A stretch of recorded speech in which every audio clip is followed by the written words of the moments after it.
ururka dhaqdhaqaaqa iskaashatooyinka Soomaaliyeed ee UDIS ayaa in ka badan 20 dhalinyaro ah oo u sameeyay howlo shaqo abuur ah taasi oo imtixaan lagu kala saarayo heerkooda aqooneed shaqooyinka laga doonayo ku saabsan looga qaaday xarunta iskaashatooyinka ee UDIS magaalada Muqdisho imtixaankan laga qaadayo dhalinyarada shaqadoonka ayaa ahaa kuwa u soo diyaar garoobay imtixaanka ay galayaan ayadoo qof kasta ee galaya imtixaankaasi uu muujinayo rajo wanaagsan oo ah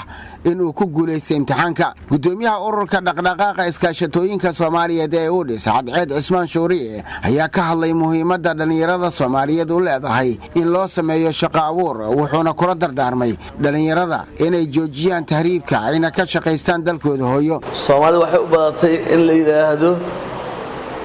wiilkiisa ama ina adeerkiisa ama mataqaanaa inay isku cid yihiin ayuu keensanaa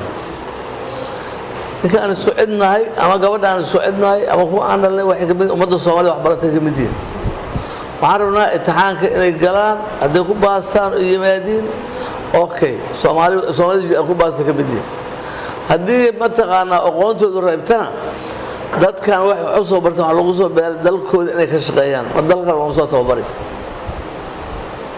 waxaan idin sheegaynaa haddii alla idmo ururka dhaqdhaqaaqa iskaashatooyinka Soomaaliyeed hadafkiisu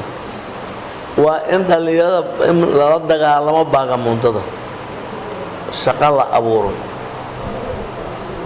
xirfadleyda shaqa loo abuuray dad waa la isku duray doonyaa loo sameeyey badda loo diray dad beeraha loo sameeyey